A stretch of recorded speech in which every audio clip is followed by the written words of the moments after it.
Help me understand why we allow over 16,000 children to die each day from hunger or hunger-related diseases.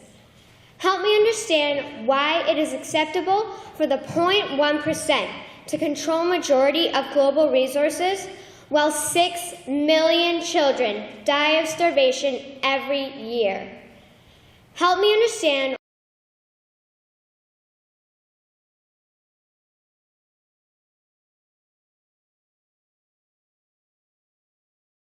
explain to me why we should value power and profit instead of people. Help me understand why 1 billion people are living on less than $1 a day, and of that 1 billion, 162 million people are living on less than 50 cents a day. It is unreasonable to believe that poverty occurs naturally. It is unreasonable to believe that people wake up and say, "Today I want to work hard," at not being able to eat. To quote Nelson Mandela, poverty is not an accident. Like slavery and apartheid, it is man-made and can be removed by the actions of human beings.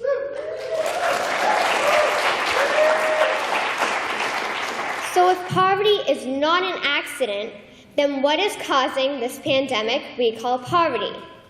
It is the point of this speech to argue that a corrupt and violent group of people, through the use of governments, banks, and corporations, are causing the poverty we are seeing in our world. Allow me to explain how globalized banking is causing poverty, why this should matter to us, and how we can change it. What most of us understand is that extreme poverty occurs when people are not able to procure their basic needs, such as water, food, sanitation, clothing, healthcare, and education.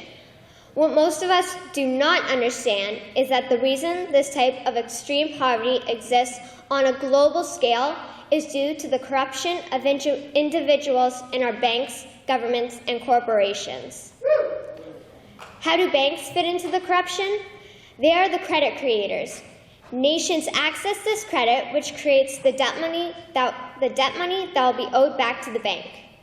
Attached to this debt money is compounded interest. This interest can never be repaid because the only ones allowed to create money is the banks. As a result, an exponentially growing national debt is created in every nation that borrows from these banks. How do governments fit into the corruption? They are the policymakers and the tax collectors. The corrupt politicians create policies that benefit the corrupt banks and corporations. These same politicians create taxation policies that lead to wealth redistribution from the poor to the wealthy bankers. Because the tax laws benefit the corrupt banks and corporations, the people who can least afford to be taxed carry majority of the burden. So how do corporations fit into the banking scam?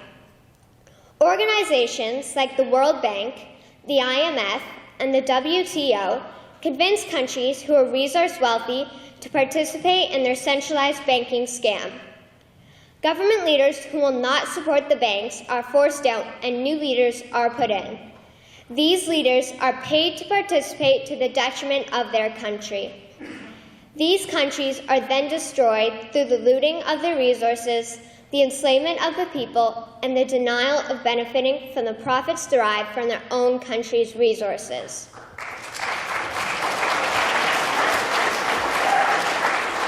Why should this matter to us?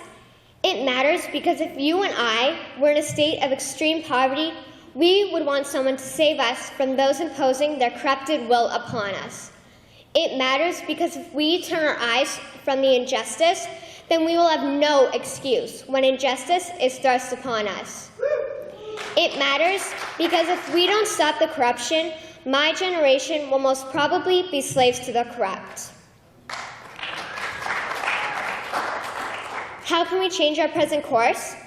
One option is that every nation creates its own bank owned by the people and quickly phases out the banks that are subject to the policies of the BIS.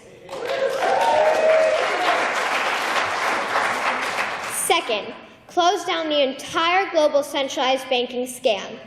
Then make these corrupt criminals associated with these organizations accountable for what they have done.